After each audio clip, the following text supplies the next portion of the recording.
Here now to react is Arkansas Senator Tom Cotton. I see, Senator, you got the memo about the color to wear, so we're nicely matched. We're twins tonight.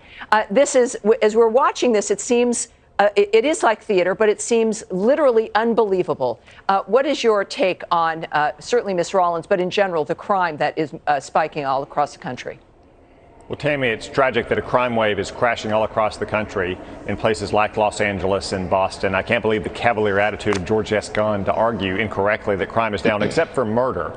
So unless you've been heinously murdered in Los Angeles, everything is just fine.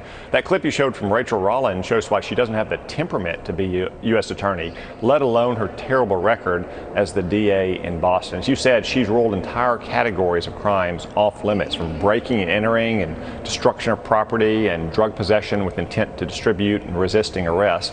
These two are part of a broad and disturbing trend of what's called Soros prosecutors around the country. Prosecutors who have been backed by George Soros and other liberal billionaires who have an ideological belief that our criminal justice system is racist and needs to be dismantled. What happened this week in the U.S. Senate is the first time in 42 years that there was a recorded vote on a U.S. attorney. Typically, we grant a lot of deference to the president and the senators and the two senators from the state, but I put my foot down and said I wasn't going to allow that to happen on this one. Every Democratic senator needed to go on the record. That includes Maggie Hassan from New Hampshire, a state that is dealing with a terrible opioid problem. 80% of the drugs in New Hampshire come from Massachusetts. She just voted to make Rachel Rollins the chief law enforcement officer of the federal government in Massachusetts. Maggie Hassan is going to answer for that to the voters of the Granite State next fall. Excellent, because this is going to be a disaster. And you know, there's so much talent in the country. To deliberately choose someone who is so unsuited for such an important position is remarkable.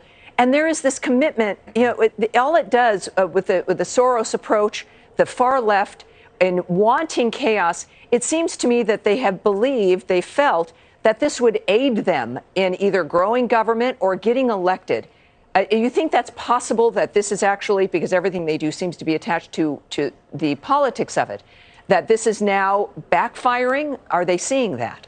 Well, there's no doubt that these Soros prosecutors and the far left puts ideology up before people. And what happens is you get a wake of destruction and death. Look in San Francisco, where you have one of the most notorious Soros prosecutors, Chesa Boudin. The city is virtually unlivable. The looting is now so well organized that the gangs are breaking into the Home Depot first to steal all the hammers and the crowbars, and then they go to the jewelry store and the electronics store to break in using the hammers and the crowbars. Oh, gosh. And he dismisses it. He dismisses it as low-level theft and shoplifting. That's why even in liberal San Francisco, Nancy Pelosi's hometown, Chesa Boudin is going to face a recall election next year, and I bet he gets recalled by people who are fed up with this soft-on-crime approach. Gascon in Los Angeles is facing that as well. It's imperative that people in these communities at least take action to try to take this back and to make, you know, people make mistakes. People get lied to by politicians, but no one wants this. There is no community. You can be a totally deep blue Democrat. You don't want people in L.A. now. They're doing the follow home robberies where they watch you shop and then they follow you home and then you go in there. And in one case, a very prominent philanthropist, a well-known loved woman was murdered, an elderly woman murdered in her home by these follow home robbers.